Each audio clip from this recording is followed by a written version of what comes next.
Despite growing criticism from US President Joe Biden and massive protests at home against his handling of the Gaza war and failure to bring back the remaining hostages, Israeli Prime Minister Benjamin Netanyahu remains defiant. He has vowed that Israel would not relinquish control over a strategic corridor along the Gaza-Egypt border.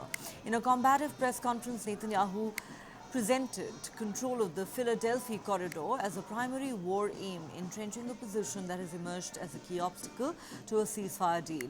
This, even as his closest ally, President Biden, said on Monday that while he was close to presenting a final proposal for a deal to release hostages held by Hamas in Gaza, he did not think the Israeli Prime Minister was doing enough to secure such an agreement.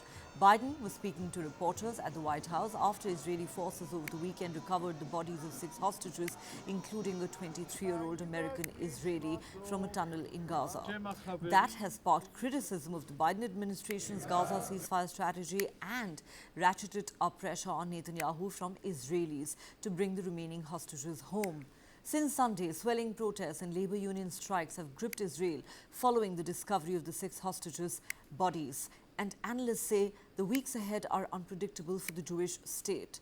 But Netanyahu is known as a political survivor. Even now, he and the hard-right nationalist members of his cabinet are working to shut down the legal protests. Though the fact is, this tumultuous movement has been building up for months now.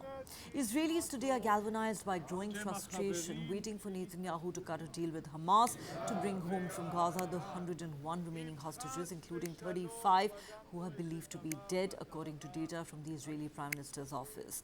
As the Israel-Hamas war nears the first anniversary next month, there are many, including in Israel, who believe the Netanyahu government has failed to achieve most of the primary objectives of the war and has lost the plot.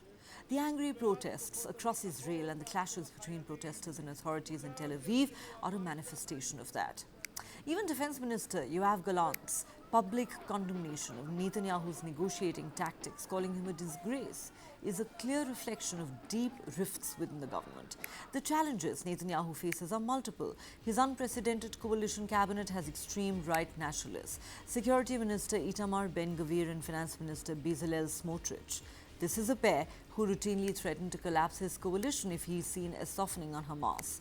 Knowing their time in government may be limited, they focus their leverage on policies like expanding settlements that build their own base. Then there are many who say Netanyahu is fighting for his own political survival and dragging out the Gaza war may be part of that strategy. Netanyahu's unmatched political survival skills have kept him in office through massive protests even in the past.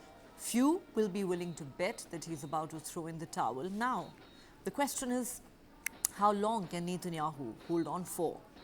Meanwhile, Britain has announced that it will immediately suspend 30 of its 350 arms export licenses with Israel because there is a risk that such equipment might be used to commit serious violations of international humanitarian law. That's what Foreign Minister David Lammy has said. Lammy says the decision to suspend the licenses does not amount to a blanket ban or an arms embargo, but only involves those that could be used in the ongoing conflict between Israel and Hamas.